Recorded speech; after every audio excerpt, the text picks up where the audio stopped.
নমস্কাৰ বন্ধু বান্ধৱীসকল, মই আজি সাধাৰণকৈ কচু চব্জি কেনেকৈ বনাই আজি বনাই দেখাম আপোনালোকক। চাবচোন ভালকৈ।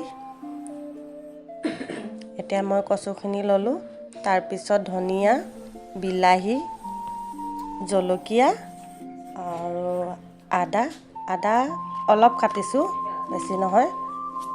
তাৰপিছত ৰচুন এটা লৈছোঁ আৰু পিঁয়াজ এটা লৈছোঁ। এতিয়া মই কচুখিনি কাটি ল'ম। কচুখিনি কেনেকৈ কাটিব লাগে আপোনালোকেতো জানেই। মই সৰু সৰুকৈ কাটিছোঁ আৰু কাটি কেনেকৈ দেখিছে আপোনালোকে। তাৰপিছত কচুখিনি কটাৰ পিছত এতিয়া অলপ ধুই ল'ম, যিহেতু মই আগতে ধোৱাই আছিলে বাৰু। এতিয়া ৰচুনখিনি গুচাই ল'লোঁ, ৰচুনখিনি হৈ গ'ল। পিঁয়াজটোও গুচালোঁ, জলকীয়াখিনি সৰু সৰুকৈ মাজত ফালি দিম। এতিয়া বিলাহীখিনি কাটিম, বিলাহীখিনি সৰু সৰুকৈ কাটিব লাগিব। আপোনালোকে যেনেকৈ কাটে সেইটো আপোনালোকৰ, একো নাই। মই এনেকৈ কাটিছোঁ, আপোনালোকেও কাটিব। এতিয়া পিঁয়াজটো কাটিলোঁ, পিঁয়াজটো সৰু সৰুকৈ কাটিছোঁ। তাৰপিছত ৰচুন, আদা বেছিকৈ দিয়া নাই, ৰচুন এটা দিছোঁ। এতিয়া এইখিনি হোৱাৰ পিছত জলকীয়াটো কাটিলোঁ, মাজত ফালিলোঁ। এইখিনি আপোনালোকে চাই লওক কেনেকৈ দিছোঁ। এতিয়া কচুখিনি অলপ ধুই ল'ম। প্ৰথমতে মই ধুইয়ে থৈছিলোঁ বাৰু, এতিয়া আকৌ অলপ ধুই দিছোঁ। বেছি আপোনালোকে কিমানখিনি ধুৱে আপোনালোকে জানে। এইখিনি মই ইমানখিনি ধুই দিছোঁ বাৰু, ধুই দিছোঁ। কচুখিনি ধোৱাৰ পিছত এতিয়া দেখিব আৰু কি কৰিম। প্ৰথমতে ৰচুন, আদা খুন্দনাত খুন্দি ল'ম। খুন্দনা জানেই দেখোন। এতিয়া মই ৰচুন আদাখিনি খুন্দি ল'ম খুন্দনাত। খুন্দা হৈ গ'ল। এতিয়া প্লেট এখনত উলিয়াই থ'লোঁ। তাৰপিছত কেৰাহীখন গৰম হ'ল, অলপ তেল দিছোঁ মই, বেছি তেল দিয়া নাই। যিহেতু চব্জি কম, সেইকাৰণে তেলো অকণমান কম দিছোঁ। গৰম হ'ল এতিয়া। হোৱাৰ পিছত পিঁয়াজ দিছোঁ। পিঁয়াজটো অলপ ৰঙচুৱা নিচিনা হ'ব লাগিব। এতিয়া অলপ লৰাই দিম। লৰাই দিয়াৰ পিছত চাব আপোনালোকে পিঁয়াজটো কিমানখিনি, কেনেকৈ কি কৰিব লাগে। পিঁয়াজখিনি অকণমান ৰঙচুৱা হ'ল। এতিয়া মই ৰচুন, আদা দিছোঁ তাত। ৰচুন আদাটো অলপ থাকিব দিব। এতিয়া থকাৰ পিছত মানে অলপ ৰঙচুৱা টাইপৰ হ'ব দিব। দেখিছেই নহয় কেনেকৈ কৰিছোঁ। অলপ হালধি দিছোঁ। হালধি যিহেতু বেছিকৈ নিদিব, কিন্তু হালধি দিলে মানে অলপ তিতিকি নিচিনা হ'ব বস্তুটো, মানে সেউজীয়া চব্জি, সেইটো কাৰণে হালধি অকণমান দিছোঁ মই। এতিয়া অলপ লৰাই দিছোঁ অকণমান। এতিয়া মই কচুখিনি তাত দি দিম, কচু চব্জিখিনি। কচু শাকখিনি চাব কেনেকুৱা। এতিয়া দি লৰাম এতিয়া লাহেকৈ। তেনেকৈ আপোনালোকে লৰাব, চাই থাকক কেনেকৈ কৰিছোঁ মই।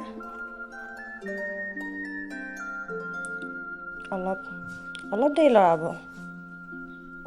এতিয়া লৰোৱাৰ পিছত অলপ গেছটো কমাই ঢাকি দিব। গেছটো কমাই থকাৰ পিছত 2 মিনিটৰ পিছত আকৌ চাব, 2 বা 3 মিনিটৰ পিছত চাব শাকখিনি কেনেকুৱা হৈছে। চাই আকৌ লৰাব। লৰাই গেছটো কিন্তু অকণমান কমাই থ'ব, কমাই থ'লে মানে ভাল হ'ব। মই আকৌ নিমখ দিম। নিমখটো শাকখিনি চাই আপোনালোকে নিমখটো দিব। মোৰ শাকখিনি যিহে কম, মই সেইটো কাৰণে নিমখটো চাই দিছোঁ। আপোনালোকেও চাব কেনেকৈ দিব লাগে। এতিয়া মই আকৌ লৰাই দিলোঁ। লৰাই অলপ দেৰি লৰাম। লৰাৰ পিছত তাৰপিছত 2-3 মিনিটমান ঢাকি থ'ম। আকৌ চাইছোঁ 3-4 মিনিটৰ পিছত কেনেকুৱা হৈছে চাই ল'ব আপোনালোকে। তাৰপিছত এতিয়া অলপ মই লৰালোঁ। তাৰপিছত এতিয়া মই বিলাহী দিম। বিলাহীখিনি দিছোঁ। বিলাহী আপোনালোকে কিমান দিব লাগে চাব। মইতো বিলাহীখিনি দিছোঁ ইমানখিনি। এতিয়া মই লৰোৱাৰ পিছত কিন্তু এটা কথা, মোৰ ওচৰত সৰু বিলাহী নাই, সেইটো কাৰণে মই ডাঙৰ বিলাহী দিলোঁ। সৰু বিলাহী দিলে মানে খাবলৈ বেছি ভাল লাগে, কচু চব্জিটো বেছি টেঙা হ'লেও ভাল লাগে। এতিয়া ডাঙৰ বিলাহীকে দিবলগীয়া হ'ল, সেইটো কাৰণে চাব। এতিয়া অলপ ঢাকি দিছোঁ। ঢাকি উলিয়ালোঁ। উলিয়াৰ পিছত চাব কেনেকুৱা হৈছে শাকখিনি। অলপ দেৰি লৰাই আছোঁ। তাৰপিছত বিলাহীখিনি যেতিয়া গলি গ'ল, মানে সিজি গ'ল আৰু বিলাহীখিনি সিজাৰ পিছত মই এতিয়া অলপ লৰাই থাকিম। লৰোৱাৰ পিছত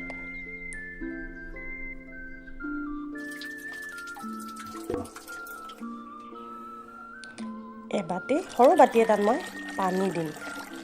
পানী কেনেকৈ দিব লাগে দেখিছেই ন, ইমানখিনি পানী দিম। এতিয়া পানী লৰোৱাৰ পিছত মই কচুখিনি অলপ ঢাকি সিজিবলৈ দিম। চাই লওক আপোনালোকে কেনেকৈ। এতিয়া মই অলপ 4 মিনিটমান থ'ম। থোৱাৰ পিছত মই আকৌ চাম কেনেকুৱা হৈছে শাকখিনি। চাই লওক আপোনালোকে।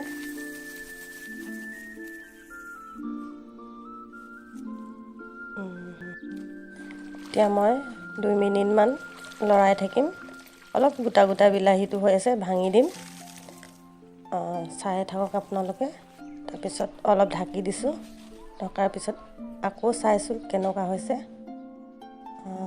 দেখিলোঁ হ'লেই সিজিলেই। এতিয়া মই ধনিয়া পাত ল'লোঁ। ধনিয়া পাতটো অলপ লৈ সৰু সৰুকৈ কাটিম। এনেকৈ কাটি ল'লোঁ। কটাৰ পিছত দিলোঁ। দিয়াৰ পিছত দেখিছেই নহয় কেনেকৈ দিছোঁ। তাৰপৰা লৰাই দিলোঁ। লৰোৱাৰ পিছত অলপ দেৰি লৰালোঁ। লৰোৱাৰ পিছত 1 মিনিট বা 2 মিনিটমান মই ঢাকি দিলোঁ। তাৰপিছত আকৌ চালোঁ, হৈ গ'ল মোৰ কচু শাক। চাই লওক, দেখিলেই ন কেনেকৈ বনালোঁ। একদম সাধাৰণ, তাত না মছলা একো দিয়া নাই, অকল ৰচুন, আদা, জলকীয়া, পিঁয়াজ, বিলাহী আৰু